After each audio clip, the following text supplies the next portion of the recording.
What's going on, everybody? It's Ricky with Videohomicide, back with a channel update slash life update.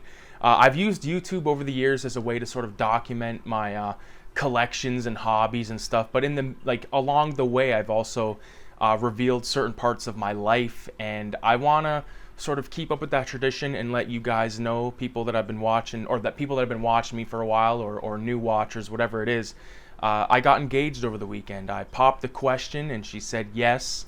So very excited about that. The more exciting thing than that is we are moving into a house in December. So it's going to be fantastic. We've been together for 7 years, been friends for 2 years before that. So it's been a long time coming, and I'm very happy to announce that, yeah, man, your boy is getting married.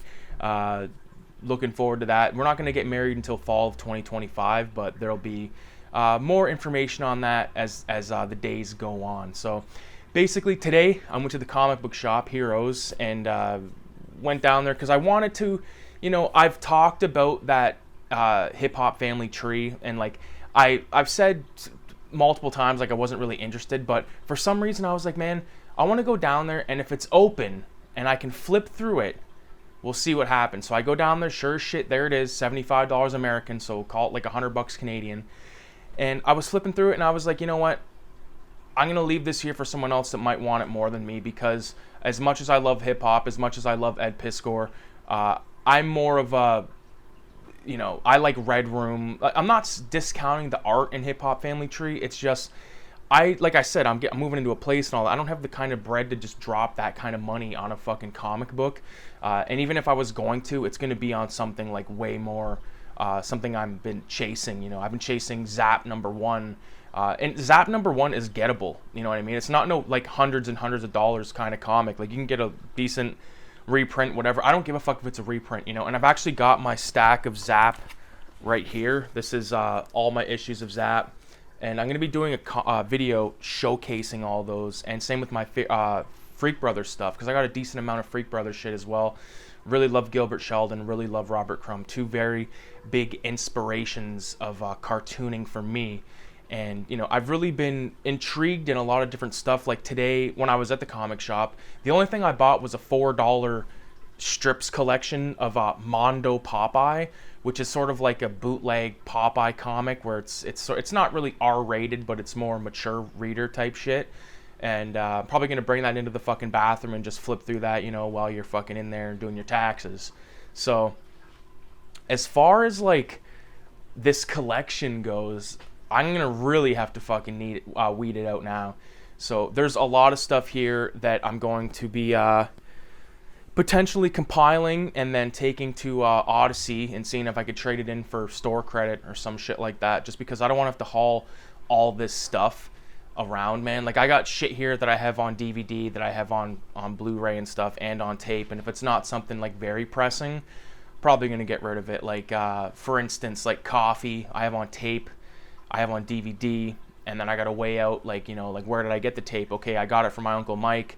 Okay, do I want to get rid of that? No, not really, but do I need to have multiple copies of this kind of stuff, The answer with coffee is definitely yes. I'm going to be keeping that fucking tape, all right? But, there's other stuff as well, just really random stuff. I got a lot of shit that, especially, because I kind of went through one of the totes I have in the closet, and there's some stuff in there that's good, but there's a lot of stuff that I'm okay, this is good, but I'm not fucking taking it to a new place, you know what I mean? And then just having it there for the rest of my, you know what I'm saying? So I might try to attempt to put some of the stuff on for sale on YouTube, for stuff that I think may or may not catch people's interest. But if you've ever seen anything on the shelves and you want to at least ask me, the worst I can say is no, or I could say fuck your family. But the other big thing is taking down all the art. So if you look over here, there's a lot of blank spaces and shit on the wall, because I pawned a bunch of art off on my dad. There's blank spaces there.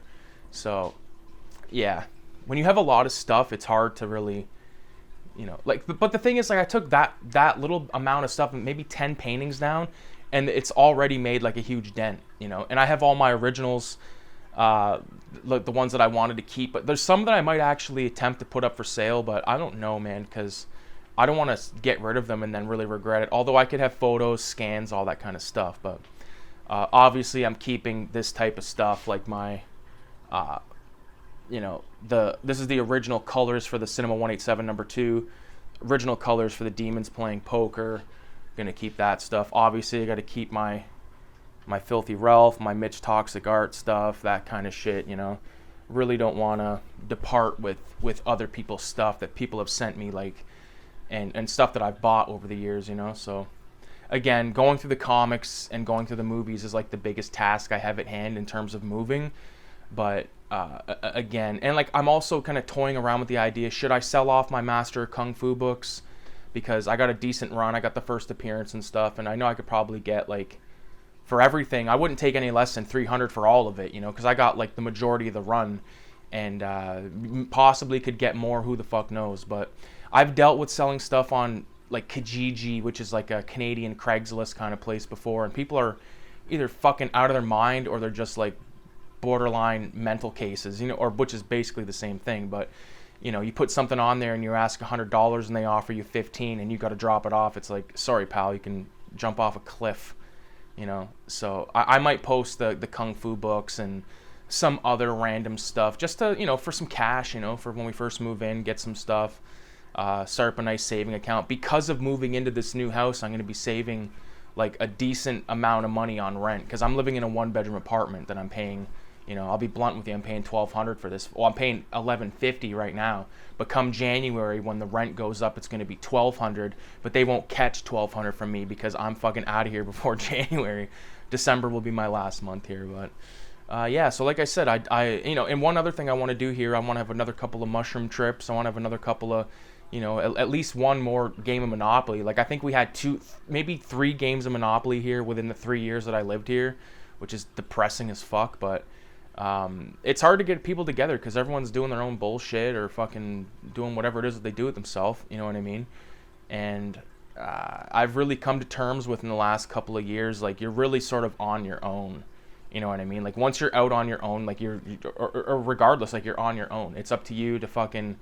You got bills to pay. You can't just sit there and fucking go, you know what I mean? And so many motherfuckers, even motherfuckers I know still are fucking just, they're content with doing nothing and you can't change them. I don't even try to help motherfuckers, you know what I mean? Because it's like, okay, no one tried to help me in any way. So why the fuck am I going to try to help someone? What, with my advice that's not going to be taken? Like, don't think so. So there's a lot of shit on here that, like, again, like I talked about this before, all these like bootlegs that I made right here, those are probably, I'm gonna keep them, but I'm gonna take the step to sort of like, weaned out some of them that I may not need, because like, do I really need a bootleg of Hellraiser 3, which I'm not even really a big fan of? Not really. Video Dead, sure, it's a cool fucking poster and everything, but do I really even like that movie? We watched it this year, and I was like, okay, it's cool and everything, but I just, I don't think that I need that of that. But there is shit that obviously I'm gonna keep, like my fucking New York Ripper, my Shogun Assassin, Cannibal Ferox, all that shit. So, there's plenty more stuff to really go through, but like I said, the main hobbies that I have: movies, books, comics, and then all my art, because I have like fucking probably, I don't know, I have a decent amount of art that I've done. Like this year was very productive. The last like 2 or 3 months haven't been that productive, but it was a very productive month in terms of creating art this year for me. So it's going to be fun, because once we hit the new year, when I start a new like sketchbook, I'll showcase all the stuff I did from 2023, which is probably like, I don't know, maybe close to 100 things, maybe less or more. But regardless, I'm really looking forward to getting into this new place with my girl and just really starting to get shit going, because I've been out on my own, like I said, 3 years, and it's time. We've been together all this time. I had to ask her. So that's basically it, though, man. There's my little channel update, my life update. I am getting married. I am moving out to a new house. Like, this is it, man. So I appreciate all the fucking years of support from you guys, and hopefully unless something comes up, Friday night there will be a stream, so keep that in mind. And with that being said, Adios. And leave a 666 in the comments, because that really helps out the channel when you do that. Fuck.